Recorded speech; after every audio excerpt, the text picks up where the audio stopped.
Yo te voy a decir, Enrique Peña tuvo el estructural y agrégale la corrupción. Se lo reventaron completamente. Que el haber bajado las manos durante el gobierno del presidente López Obrador. Y del de Enrique Peña Nieto, al final se bajaron las manos, Aurelio. No estoy de acuerdo, pero aquí ya, bueno, es yo que creo que fue el final de Peña. La única prueba de cómo lo habría hecho otro gobierno la tenemos en el gobierno de Enrique Peña Nieto. Trump era una persona que no tenía un ápice del poder que tiene hoy y sin embargo el gobierno de Enrique Peña Nieto se apresuró a invitar a un candidato antes de ser electo, cuando nos había insultado y le entregaron una visita a México en la cual se dio una de las conferencias de prensa más patéticas que he visto, donde un presidente de Estados Unidos tomó el control de la conferencia teniendo al presidente de México al lado. Entonces, también como que de repente es, a ver, ¿se acuerdan de lo que hicieron? ¿Se acuerdan cómo ustedes valoraron también el riesgo y cómo se adelantaron incluso antes de que fuera presidente? Sí, pero ojo, primero, eso fue un error.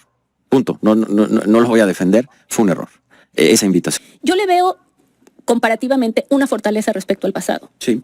Te voy a decir cuál es. Creo que es la de la legitimidad electoral. Correcto. Es una presidenta por la que votó más de la mitad de quienes fueron a votar, comparado con gobiernos anteriores que eran gobiernos de poquito más de un tercio, con aprobaciones muy por debajo en el apoyo popular.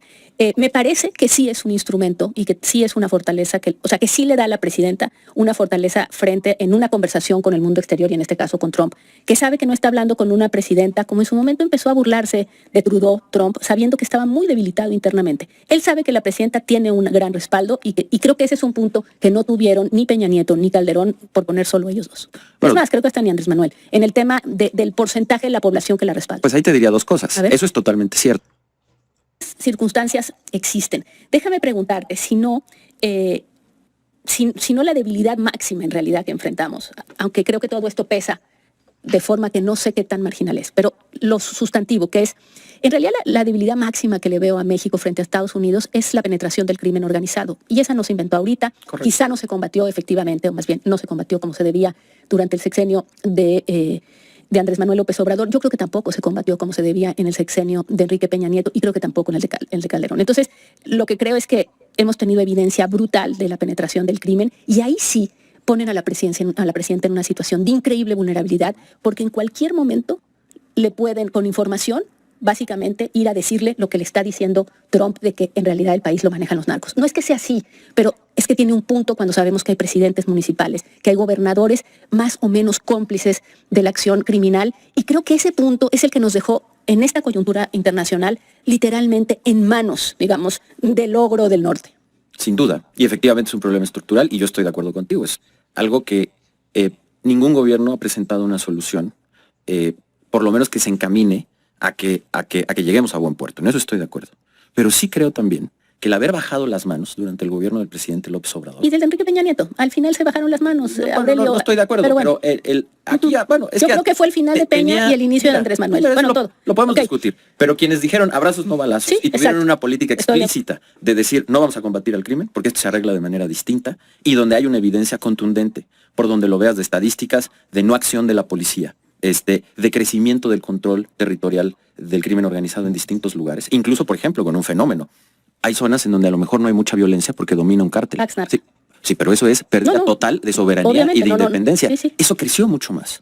Y eso ha puesto a la presidenta en una condición de vulnerabilidad brutal. No es que antes estuviéramos en un paraíso, no es que antes el Estado mexicano fuera más fuerte, pero sí tenía bases un poco más sólidas, tenía más capacidad fiscal y había no bien estructurada, yo estoy de acuerdo, creo que una de las principales autocríticas en esos temas tiene que ver con la seguridad, hablo por el gobierno en el que yo estuve, pero había un combate, había una cooperación con el gobierno de Estados Unidos, había una serie de cosas que te permitían tener más control sobre la situación y tener un diálogo distinto con Estados Unidos. Y yo creo que eso es exactamente lo que está haciendo la presidenta. La presidenta está haciendo una estrategia de seguridad que no es tampoco muy distinta a la que se hizo durante nuestro gobierno y creo que durante el gobierno del presidente Calderón. Es una mejor coordinación porque tampoco han mejorado las capacidades estructurales de la seguridad, es decir, no están haciendo mucha más y mejor policía ni a nivel local ni a nivel federal, no está habiendo un trabajo estructural para mejorar los ministerios públicos, las cárceles, etcétera. Ese trabajo de densidad del Estado, tampoco lo están haciendo. Lo que están haciendo es tener una mucho mejor coordinación, que lo hacen además, yo creo que Omar García Harfuch es un muy buen secretario, saben que conoce muy bien el tema, entonces tienen una buena coordinación y están combatiendo. Tampoco es muy distinto a lo de antes y eso es lo que les está permitiendo salvar cara, pero la vulnerabilidad es brutal, Denise, porque 6 años de brazos caídos es brutal. Mira, me dices, están haciéndolo, tampoco es... La verdad es que hay un dato, y el dato, desde luego, se discute, pero yo lo he platicado incluso con quienes discuten el dato de la disminución de los homicidios, y me dicen, Denise, aunque le agreguemos los desaparecidos, sigue habiendo una disminución. Y recuerdo muy bien cómo se sentían, que no era un elemento, en el periodo de Peña Nieto, consideraban que estarlo contando por homicidios no era un buen elemento, pero en realidad es el elemento que nos importa a todos, que es un país que se pacifica. Aunque, estoy de acuerdo contigo, lo más importante es que se pacifique y que al mismo tiempo se construyan instituciones para preservar esa pacificación. Pero déjame te escucho decir en lo que se hacía.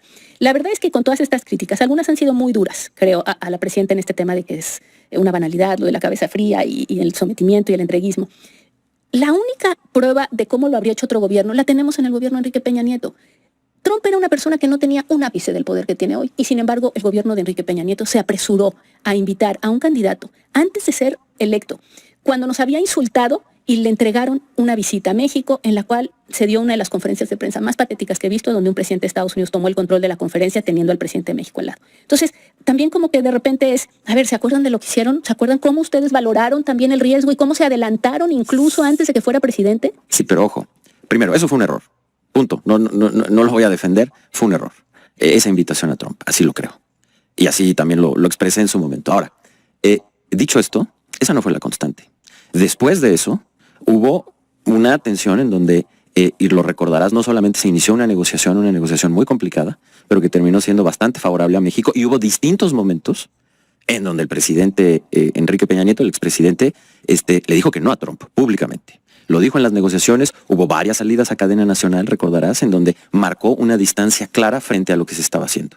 Y se pusieron límites. Eso hoy no ha sucedido. Y no va a caer en la banalidad.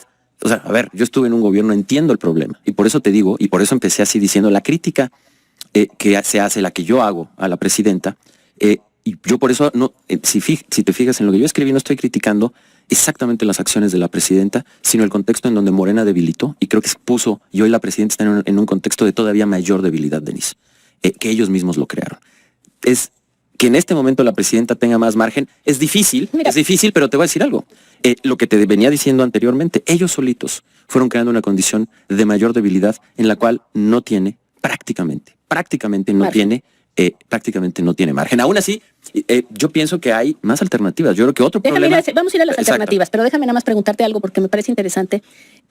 Decías que, y creo que es importante, y por eso me parece importante hablarlo contigo, porque también quien no está en el gobierno creo que habla más fácilmente de estas cosas. Pero, por ejemplo, los márgenes que pudo tener Enrique Peña Nieto. Sí. Tengo muy claro un recuerdo de una entrevista que le hice al expresidente. Pero a eso le has agregado un gobierno que ha debilitado aún más al Estado mexicano. Y eso los ha dejado todavía con menos margen. Estoy de acuerdo. Y déjame hacer un contrafactual. A ver, dime. En esto mismo.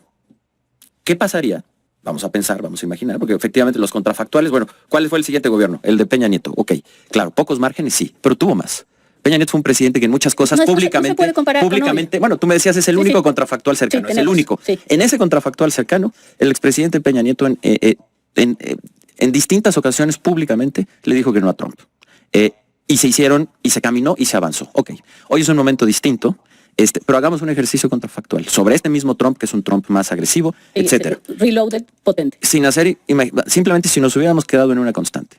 Si hoy este gobierno tuviera un poco de más capacidad fiscal, si hoy este gobierno no hubiera hecho una reforma judicial, que básicamente paralizó la confianza en este país, y este país creciera al 2%, que es el promedio que siempre ha crecido. Si no hubieran hecho lo del amparo, si no estuvieran amenazando con una reforma política que mete más tensión todavía, si no hubieran deshecho la reforma energética y este país tuviera inversiones, muchas, incluso ayudando a Estados Unidos con data centers, por ejemplo, que es parte de su carrera con China. En México prácticamente no se pueden hacer porque no hay energía, y ese es un problema que generaron ellos. Que no tuvieran que estar subsidiando a Pemex y que Pemex pudiera fortalecer un poco más al Estado mexicano, que no hubieran echado atrás una reforma educativa, que no hubieran bajado el presupuesto en ciencia y tecnología. Eso, y una cosa muy importante, no hubieran renunciado a hacer política exterior más allá de Estados Unidos.